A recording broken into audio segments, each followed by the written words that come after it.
রাত 12:30 আমার কাছে দিশা এক বায়না নিয়ে আসছে। দেশি মুরগির মাংস একদম স্পাইসি করে মানে ঝাল করে কষিয়ে দেওয়ার জন্য। আমাদের কিশোরগঞ্জে বাসায় এটাকে কষানো মাংস বলে। মানে হচ্ছে মাংসের কোনো ঝোল থাকবে না। আর এইটা হচ্ছে দিশা একটা অদ্ভুত ইচ্ছাটা কেন জানেন? ও মুভি দেখবে আর হচ্ছে এই মাংসটা খাবে। সে নাকি ভাত দিয়ে খাবে না, এই মাংসটা সে এমনিতেই খাবে। সে খুকিকে দিয়ে মাংসটা পুরো প্রসেস করে রেখেছে এবং সবকিছু খুকি রেডি করে দিয়েছে। দিশার খুব বায়না আমার কাছে যে আম্মু আমাকে একটু প্লিজ রান্না করে দাও, আমি তোমার হাতের এই মাংসটা আমার ভালো লাগে, আমি এটা খাবো প্লিজ। আমি তো ওকে রান্না করে দিব না, কারণ অলরেডি আমার বাসায় রান্না বান্না মোটামুটি শেষ। ঠিক ঘুমিয়ে যাওয়ার আগ মুহূর্তে হচ্ছে দিশার এই ইচ্ছেটা কেমনটা লাগে বলেন।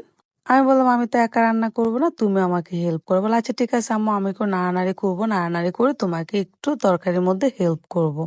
আমি বললাম আচ্ছা ঠিক আছে, তাহলে কোনো সমস্যা নাই, তাহলে তো অনেক বেস্ট হয়। আর রান্নাটা হচ্ছে আজকে আপুর বাসায়, আপুরা কেউ বাসায় নেই, আমি রাত্রে আপুর বাসায় থাকবো, তো এই আর কি অবস্থা। আমি হচ্ছে সবকিছু মশলা দিয়ে নিচ্ছি। প্রথম হচ্ছে আদাটা দিয়ে নিচ্ছি, কারণ আদাটা হচ্ছে তোমার একটু ভালোভাবে কষিয়ে নিতে হবে। তারপর হচ্ছে আমি আস্তে আস্তে সব মশলাগুলা দিয়ে নিয়েছি। সব মশলাগুলা হচ্ছে একসাথে আমি মিক্স করে নিয়েছি। এখন দিয়ে হচ্ছে চুলাটা হালকা আঁচটা কমিয়ে নিয়েছি। কমিয়ে হচ্ছে আমি একটু পানি দিয়ে মশলাটাকে অনেক ভালো করে কষিয়ে নিচ্ছি। লবণ না দিলে তো তরকারি মজা হবে না, লবণ দিয়ে নিলাম। তারপর হচ্ছে আবার একটু হালকা নাড়ানাড়ি করতেছি। এরপরে হচ্ছে আমি একটু লেবুর রস দিয়ে নিলাম। লেবুর রস দিলে হচ্ছে মাংসের তরকারিটা অনেক বেশি টেস্টি হয়। এখন হচ্ছে আমি একটু ঢেকে দিব, কারণ মশলাটা একটু কষাতে হবে। তো মশলাটা কষানো প্রায় শেষ। এখন হচ্ছে আমি একটু ভালো করে নেড়ে ছেড়ে তারপর হচ্ছে যে মুরগিগুলা রাখা আছে সেটা হচ্ছে আমি এখন দিয়ে নেব।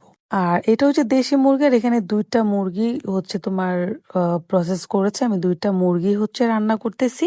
আর দিশা হচ্ছে রাত্রে নাকি পুরো মুরগিটাই খাবে, মুভি দেখবে আর খাবে। তোমরা দেখো কিভাবে খায়, আমি তোমাদেরকে সেটা তো অবশ্যই দেখাবো।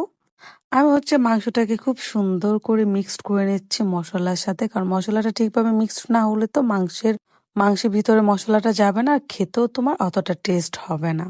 যদিও আমি অনেক দিন পরে রান্না বান্না করতেছি, আমি অনেকদিন যাবত রান্না বান্না করি না, তো আমি হচ্ছে বারবার এসে নাড়ানাড়ি করতেছি যেন হচ্ছে মাংসটা না লেগে যায়। এটাতে একদমই পানি দিব না, মানে পানি দিব অল্প পানি। আর আমি হচ্ছে মাংসের তরকারিতে টোটালি ঝোল দিই না।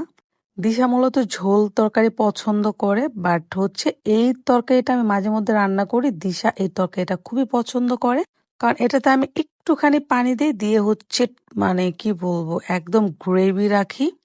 দিশা এটা খেতে খুবই ভালো লাগে। তো দিশা হচ্ছে আগে চিকেন ফ্রাই খেত আমার হাতের, তো চিকেন ফ্রাইয়ের থেকে তার নাকি এটা খুবই ভালো লাগে। মোটামুটি হচ্ছে তরকারিটা শেষ পর্যায়ে, একটু পরে হচ্ছে আমি এটাকে উঠিয়ে ফেলবো। তার আগে একটু নাড়ানাড়ি করে নিচ্ছি। এর মাঝে আমি একটু ভাজা জিরা দিয়ে নিয়েছি, সেটা আসলে মিস হয়ে গিয়েছে। এখন আমি পুরো তরকারিটা উঠিয়ে নিচ্ছি একটা প্লেটের মধ্যে, প্লেট না, এটাকে বলে হচ্ছে বাটি, একটা বাটির মধ্যে উঠিয়ে নিচ্ছি, কারণ ম্যাডামকে হচ্ছে আমি এখন এটা খেতে দেব। এই যে দেখেন পুরো মাংসটা আমি বাটিতে নিয়ে নিলাম। তরকারি কালারটা অনেক সুন্দর আসছে, বাট বোঝা যাচ্ছে না। এই যে ম্যাডামকে দিলাম, এখন ম্যাডাম বসে বসে এটাকে সাবার করবে। অনেক ঝাল দিয়ে রান্না করেছি। দিশা আমাকে বলতেছে আম্মু এটা স্পাইসি হতে হবে, যদি স্পাইসি না হয় আমি খাবো না।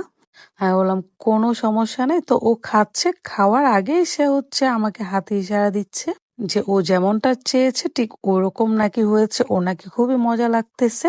ও হচ্ছে ইশারা দিয়ে বোঝাচ্ছে, আর ওইদিকে হচ্ছে ও মুভি দেখতেছে, মানে হচ্ছে মুভি দেখবে আর মাংসটা খাবে এইভাবে, তরকারিটা আর কি।